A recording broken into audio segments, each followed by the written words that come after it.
شروع اللہ کے نام سے جو بڑا مہربان نہایت رحم فرمانے والا ہے۔ اور وہی اللہ ہے جس نے باغات پیدا فرمائے ہیں، کچھ بیلدار سہاروں سے اوپر چڑھائے ہوئے اور کچھ نہ چڑھائے ہوئے، اور کھجور کے درخت اور کھیتی الگ الگ ہیں، ان کے کھانے کی چیزیں اور زیتون اور انار آپس میں ملتے جلتے بھی ہیں اور ایک دوسرے سے مختلف بھی۔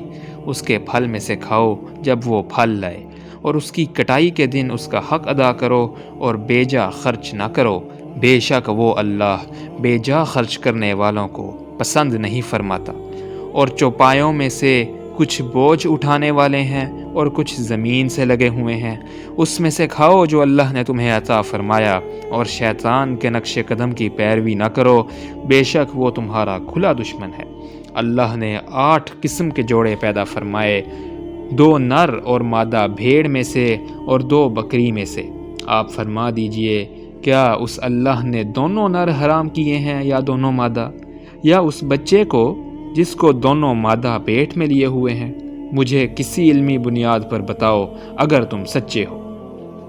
اور اسی طرح وہ نر اور مادہ اونٹ میں سے اور 2 گائے میں سے۔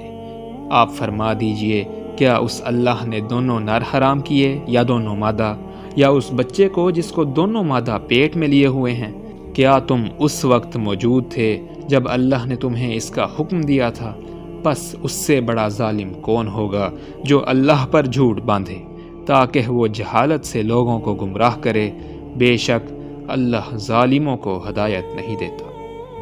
آپ فرما دیجئے، جو میری طرف وحی کی گئی ہے، میں اس میں کوئی حرام چیز نہیں پاتا کھانے والے پر جو اسے کھاتا ہے، سوائے اس کے کہ وہ مردار ہو یا بہتا ہوا خون ہو یا خنزیر کا گوشت ہو تو بے شک وہ ناپاک ہے، یا جو نافرمانی کا باعث ہو، یعنی وہ جانور جس پر ذبح کے وقت اللہ کے سوا کسی اور کا نام پکارا جائے، پھر جو مجبور ہو جائے لیکن نہ سرکش ہو اور نہ حد سے بڑھنے والا ہو، تو بے شک آپ کا رب بڑا ہی بخشنے والا نہایت رحم فرمانے والا ہے۔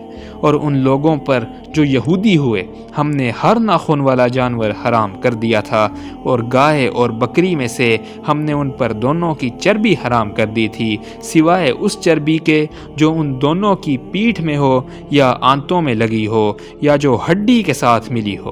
یہ سزا ہم نے انہیں ان کی سرکشی کی وجہ سے دی، اور بے شک ہم ضرور سچے ہیں۔ لہٰذا اگر وہ آپ کو جھٹلائیں تو آپ فرما دیجئے کہ تمہارا رب وسیع رحمت والا ہے، اور مجرم قوم سے اس کا عذاب نہیں ٹالا جا سکتا۔ وہ عنقریب کہیں گے جنہوں نے شرک کیا کہ اگر اللہ چاہتا تو نہ ہم شرک کرتے اور نہ ہمارے باپ دادا، اور نہ ہم کسی چیز کو حرام ٹھہراتے۔ اسی طرح ان لوگوں نے جھٹلایا تھا جو ان سے پہلے تھے، یہاں تک کہ انہوں نے ہمارا عذاب چکھا۔ آپ فرما دیجئے، کیا تمہارے پاس کوئی علم ہے تو تم اسے ہمارے سامنے پیش کرو۔ تم تو صرف گمان کی پیروی کر رہے ہو، اور تم تو صرف جھوٹے اندازوں سے باتیں کرتے ہو۔ آپ فرما دیجئے، پس اللہ ہی کے لیے ہے کامل دلیل، لہٰذا اگر اللہ چاہتا تو تم سب کو ہدایت عطا فرما دیتا۔